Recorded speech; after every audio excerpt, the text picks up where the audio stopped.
A historic test match all set now at the Eden Gardens. Kolkata is ready. India seems to be ready. Bangladesh are ready. Are you ready for the first ever pink ball test? All the key numbers as well as the build-up from Kolkata on ESPN Cricinfo Matchday.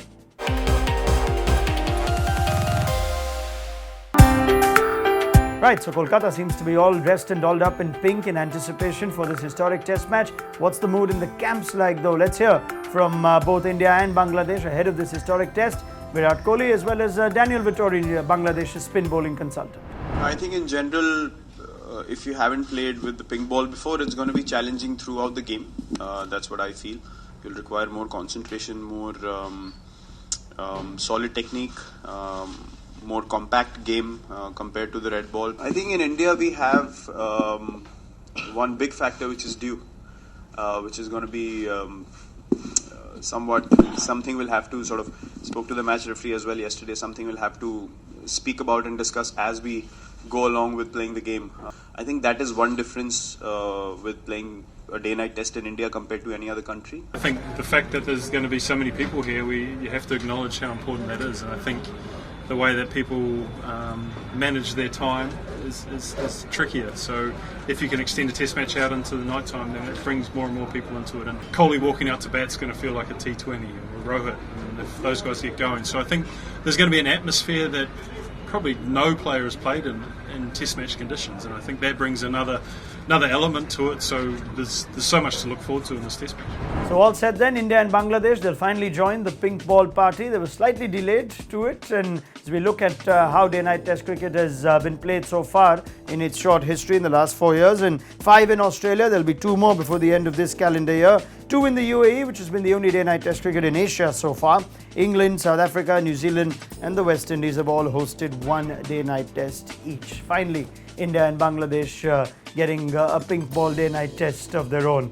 Right, but let's move our attention to talking points from this test match beyond just the pink ball and all the anticipation and the build-up. And Cheteshwar Pujara is one of our talking points. And if you look at his recent form, you do see a Pujara who averages 40 in home tests in his last 10 innings. You think that's acceptable, but given Pujara's high standards, especially at home, not a single 100 in those last 10 innings does seem to be somewhat surprising given the amount of batsmen that are scoring not just hundreds but big hundreds for India in recent times. The Eden Gardens also is in a happy hunting ground for Pujara. As you look at his numbers there, an average of just under 30 and just the 250s. There have been some sticky wickets at the Eden Gardens in recent times where it's done all sorts of things with the ball. That having been said, those numbers don't do Cheteshwar Pujara's reputation justice, especially in home conditions.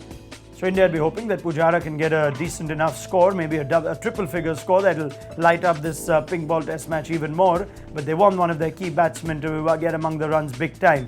And Bangladesh would want that as well. As you look at Mahmudullah, who is one of their key batsmen, and he's been such a performer for them in white ball cricket in recent times, but it's not quite been the same success that he's enjoyed in test cricket. You're looking at his last 5 innings, and you're just seeing that 150 plus score. An overall test career that's also been underwhelming for a player of Mahmudullah's quality, an average of just 32 in 47 matches and 400s in that, but we have seen how good Mahmudullah is when he's in full flow. Bangladesh should be hoping he can replicate some of his fine white ball form, maybe in, if not in red ball cricket, then maybe in pink ball cricket.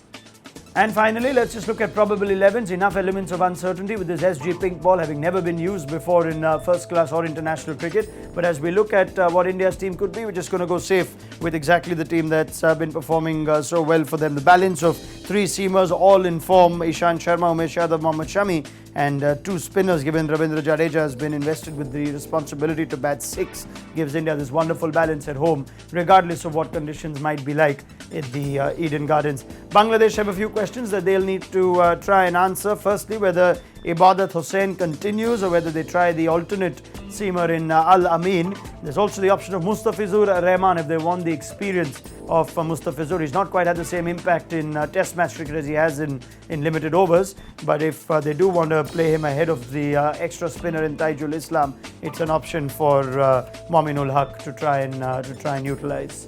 So we're all set then. India, Bangladesh, a historic day-night test in Kolkata. It can't get any better than that. Every day-night test so far has produced an outright result. No draws. We're not expecting anything different, but we will get a full review of this test and how the ball plays up and the comments from both camps at the end of it all on ESPN Cricinfo Matchday.